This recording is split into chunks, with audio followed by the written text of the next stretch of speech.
우리 주 예수 그리스도의 하나님 아버지께 찬양을 드립니다. 하나님께서는 그리스도 안에서 하늘에 속한 온갖 신령한 복을 우리에게 주셨습니다.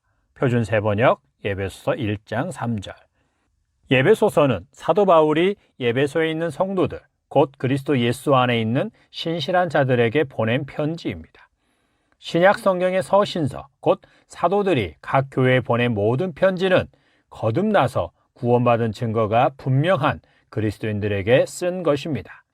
로마서는 예수 그리스도의 종 바울이 당시 로마에 사는 자들 중에서 예수 그리스도의 것으로 부르심을 받은 자, 곧 로마에서 하나님의 사랑하심을 받고 성도로 부르심을 받은 자들에게 보낸 편지입니다. 로마서 1장 7절. 고린도 전후서는 그리스도 예수의 사도인 바울이 고린도 교회에 그리스도 예수 안에서 거룩하여지고 성도라 부르심을 받은 자들과 각처에서 사도들이 주, 로드라고 부르는 예수 그리스도를 같은 주, 같은 로드로 부르는 자들에게 쓴 편지입니다. 고린도전서 1장 2절. 빌립보서는 빌립보에 사는 모든 성도와 감독들과 집사들에게 그리스도 예수 안에서 그리스도 예수의 이름으로 보낸 편지입니다. 빌립보서 1장 1절. 골로새서는 골로새에 있는 성도들, 곧 그리스도 안에서 신실한 형제들에게 보낸 편지입니다. 골로새서 1장 2절. 빌레몬서는 사도 바울과 디모데의 사랑을 받는 동역자 빌레몬과 그들과 함께 그리스도의 병사로 살아가고 있는 아키뽀와 빌레몬 집에 있는 교회에 보낸 편지입니다. 빌레몬서 1장 1, 2절.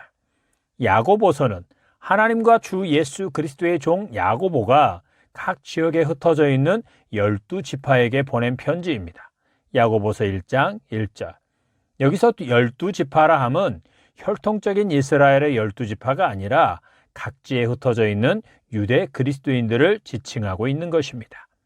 베드로 전후서는 사도 베드로가 각지에 흩어져 나그네로 사는 성도들, 곧 하나님 아버지의 미리 아심을 따라 성령의 거룩하게 하심으로 순종함과 예수 그리스도의 핏부림을 얻기 위하여 택하심을 받은 자들에게 보낸 편지입니다. 베드로전서 1장 1, 2절.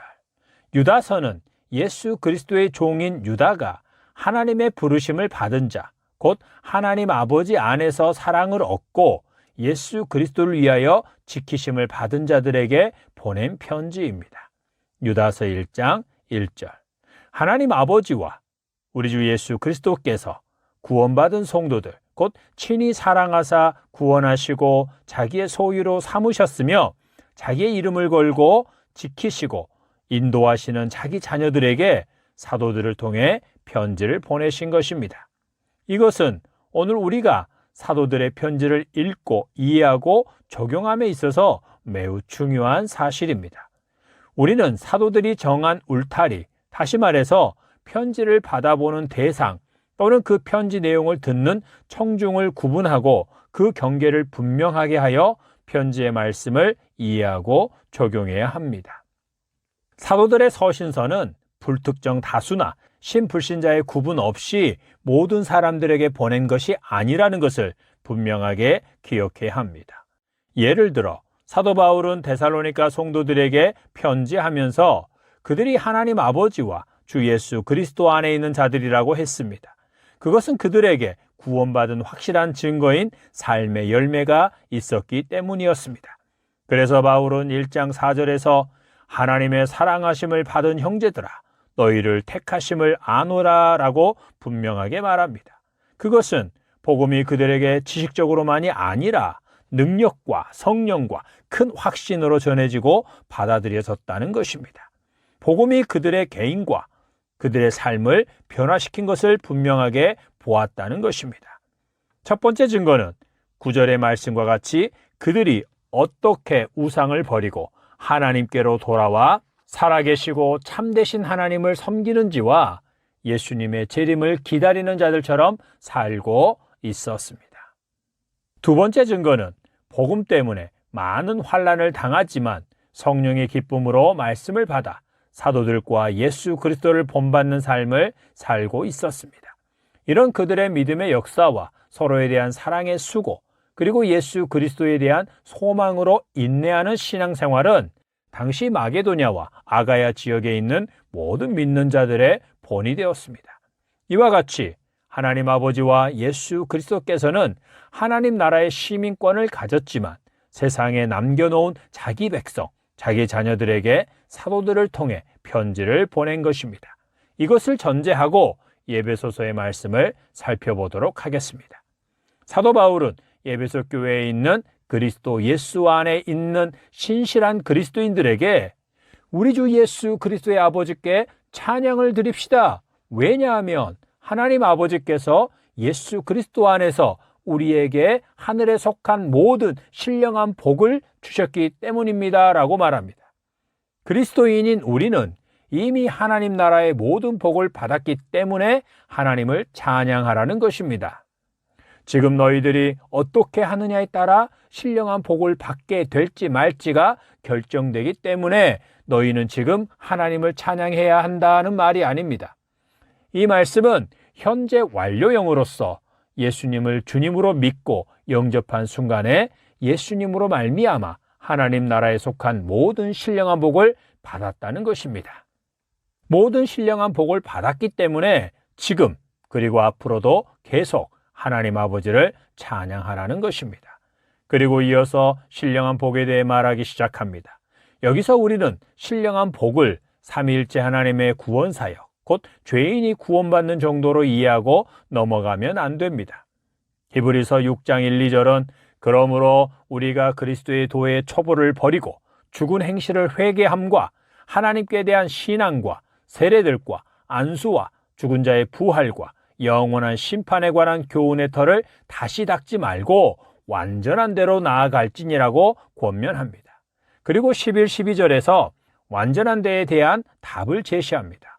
우리가 간절히 원하는 것은 너희 각 사람이 동일한 부지런함을 나타내어 끝까지 소망의 풍성함에 이르러 게으르지 아니하고 믿음과 오래 참음으로 말미암아 약속들을 기업으로 받는 자들을 본받는 자 되게 하려는 것이니라. 그들은 거짓말을 할 수 없으신 하나님의 확실한 약속에 대한 소망을 가지고 오래 참음으로 그것을 기업으로 받은 자들입니다. 바로 그 소망은 우리 영혼의 튼튼하고 견고한 닭과 같아서 우리를 휘장 안, 곧 예수님께서 들어가신 지성소에까지 들어가게 해준다는 것입니다. 그래서 10장 22절 이하에서는 예수님의 핏부림을 받은 우리는 참 마음과 온전한 믿음으로 하나님께 나아가야 한다고 하면서 또 약속하시는 이는 믿으시니 우리가 믿는 도리의 소망을 움직이지 말고 굳게 잡으라고 말합니다. 그리고 이어서 하나님의 약속을 믿고 그것에 대한 소망을 굳게 잡고 산다는 것은 서로 돌아보아 사랑과 선행을 격려하며 그날이 가까움을 볼수록 서로 모이기를 힘쓰는 것이라고 말합니다. 히브리서가 구원, 회개, 하나님을 믿는 믿음, 세례, 안수, 믿는 자의 부활, 심판에 대한 지식 또는 교리를 아는 것과 초보적인 신앙의 단계를 지나 완전한 대로 나아가라고 하는 것은 무엇이었습니까? 하나님께서 예수 그리스도 안에서 약속하신 것에 대한 소망을 견고하고 흔들리지 않게 하고 그것에 대한 굳건한 믿음을 가지고 그 약속을 받은 자처럼 살라는 것입니다. 그것은 한마디로 예수님께서 주신 새 계명, 내가 너희를 사랑한 것 같이 너희도 서로 사랑하라는 말씀에 순종하며 사는 것입니다. 다시 에베소서로 돌아가서 그러면 신령한 복은 무엇입니까? 구원의 기초와 기본적인 교리를 아는 것이 아니라면 무엇입니까? 에베소서 1장 3절부터 14절은 택함을 받은 자들을 위해 행하신 성부, 성자, 성령 하나님의 구원 사역을 설명하고 있는 말씀입니다. 이것 자체가 우리에게는 엄청난 복이요 황송한 복입니다. 그런데 그것, 곧 삼위일체 하나님의 구원 사역은 우리로 하여금 하나님 나라에 속한 모든 신령한 복을 받게 하기 위해 행하신 것입니다. 다시 말해서 우리로 하나님 나라의 모든 신령한 복을 받을 자격을 얻게 하기 위해 행하신 것이라는 말입니다. 그러면 하나님 나라에 속한 모든 신령한 복의 궁극적인 것은 무엇입니까? 죄인이 구원을 받아 천국에 가는 것이 아닙니다. 그것은 구원의 기초에 해당되는 것입니다. 본문을 자세히 보십시오. 4절부터 6절에서 하나님께서 우리를 사랑하셔서 하나님 앞에 거룩하고 흠이 없는 자가 되게 하시려고 예수 그리스도 안에서 우리를 창세전에 택하셨습니다. 그리고 하나님의 기뻐하신 뜻대로 예수 그리스도로 말미암아 우리를 하나님의 자녀가 되게 하셨습니다. 그 목적이 무엇이었습니까? 6절, 이는 그가 사랑하시는 자 안에서 우리에게 거저 주시는 바 그의 은혜의 영광을 찬송하게 하려는 것이라고 말씀합니다. 그리고 7절부터 12절에서 우리는 그리스도 안에서 그의 은혜의 풍성함을 따라 예수 그리스도의 피로 죄사함을 받았습니다. 그리고 모든 일을 자기의 뜻대로 결정하여 행하시는 성부 하나님의 계획을 따라 우리가 예정을 입어 예수 그리스도 안에서 하나님의 기업이 되었습니다. 그 목적이 무엇입니까? 12절, 이는 우리가 그리스도 안에서 전부터 바라던 그의 영광의 찬송이 되게 하려 하심이라고 말씀합니다. 그리고 13절, 14절에서 진리의 말씀, 곧 구원의 복음을 듣고 믿는 우리에게 약속의 성령으로 인치심으로 우리가 얻은 기업의 보증이 되게 하셨습니다. 그 목적은 무엇입니까? 14절, 이는 우리 기업의 보증이 되사 그 얻으신 것을 속량하시고 그의 영광을 찬송하게 하려 하심이라고 말씀합니다. 6절, 하나님의 은혜의 영광을 찬송하게 하려 합니다. 12절, 하나님의 영광의 찬송이 되게 하려 합니다. 14절, 하나님의 영광을 찬송하게 하려 합니다. 하나님의 은혜와 그 영광을 찬송하는 것, 그리고 하나님의 영광의 찬송 그 자체가 되는 것, 이것이 바로 하늘에 속한 신령한 복입니다. 우리로 그 복을 받게 하고 영원히 누리게 하기 위해 삼위일체 하나님께서 구원 사역을 행하신 것입니다. 그러면 6절, 12절, 14절과 같이 같은 말씀의 반복과 그런 문장 구조는 우리에게 무엇을 말해주고 있습니까? 먼저는 6절과 14절의 말씀과 같이 하나님께서 우리를 구원하여 자녀로 삼으시고 하나님 나라를 기업으로 얻게 하신 것은 우리로 하나님의 은혜와 그 은혜를 베푸신 하나님의 영광을 찬송하는 자가 되도록 하기 위함이라는 것입니다.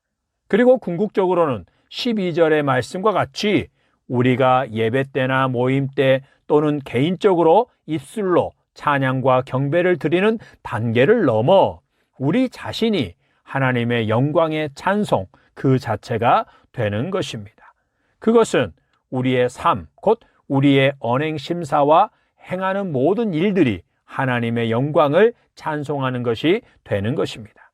이것에 대해 어떤 신학자는 하나님께서 우리를 부르신 부름은 우리로 송영이 되라는 것이다 라고 했습니다. 그리스도인은 찬양 또는 송영 그 자체가 되라는 부르심을 받은 자라는 것입니다. 하나님께서 우리를 구원하시고 천국을 유업으로 주신 것은 우리로 이 땅에서 하나님의 영광의 찬송, 곧 하나님의 영광을 노래하는 송영으로 살라는 것입니다. 피조물이요 하나님을 거역한 죄인이 창조주요 거룩하신 하나님의 자녀가 되고 그분을 찬송하는 자가 된다는 것은 엄청난 기적입니다. 그에게 있어서는 무엇으로도 갚을 수 없는 은혜요 영광스러운 일입니다. 그것은 죄인이 예수님을 믿어 구원받아 천국에 간다는 것보다 훨씬 더 큰 신령한 복이요 궁극적인 복입니다. 하나님께서 피조물이요 죄인인 우리에게 이렇게 큰 은혜와 영광을 베풀어 주신 것은 우리로 이 세상에서 하나님의 영광을 찬송할 뿐만 아니라 찬송 그 자체로 살아가다가 훗날 하나님 나라에서 영원히 하나님을 찬송하는 자가 되게 하시기 위함입니다.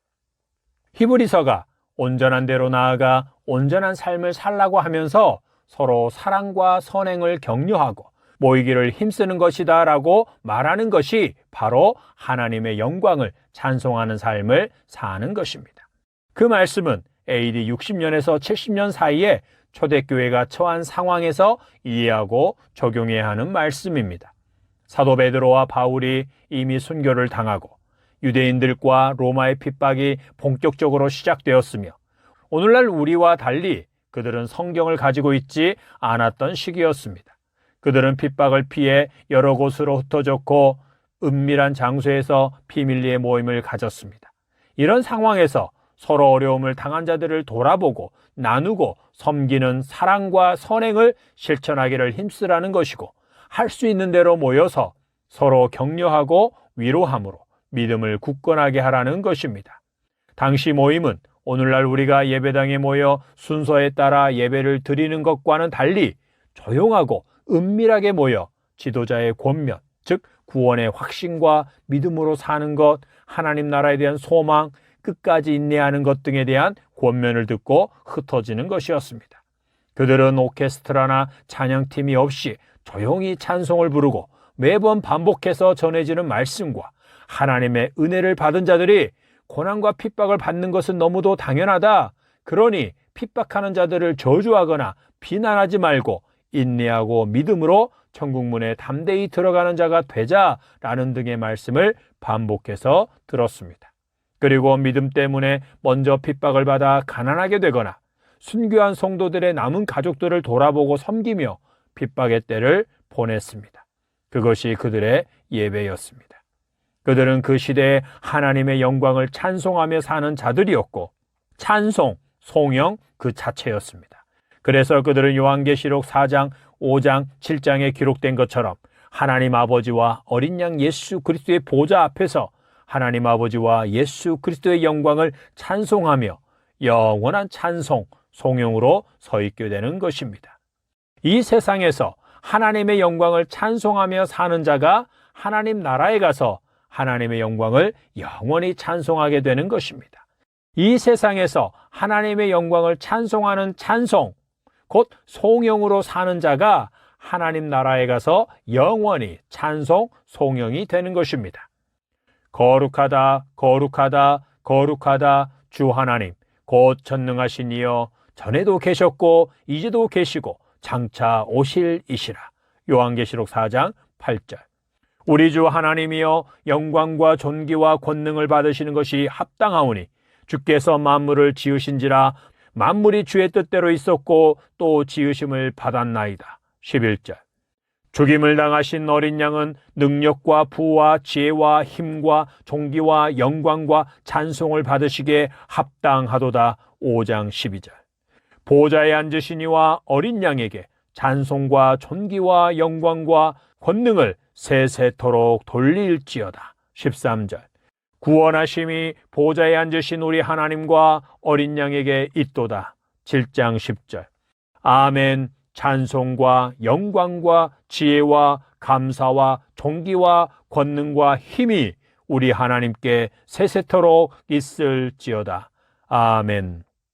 여러분 자신을 하나님의 예정을 입어 은혜로 구원을 받아 죄 사함을 받고 하나님 아버지의 자녀가 된 자로 알거든, 또한 여러분을 하나님 나라를 유업으로 얻은 자로 알거든 하나님의 은혜와 그분의 영광을 매일 찬양하십시오.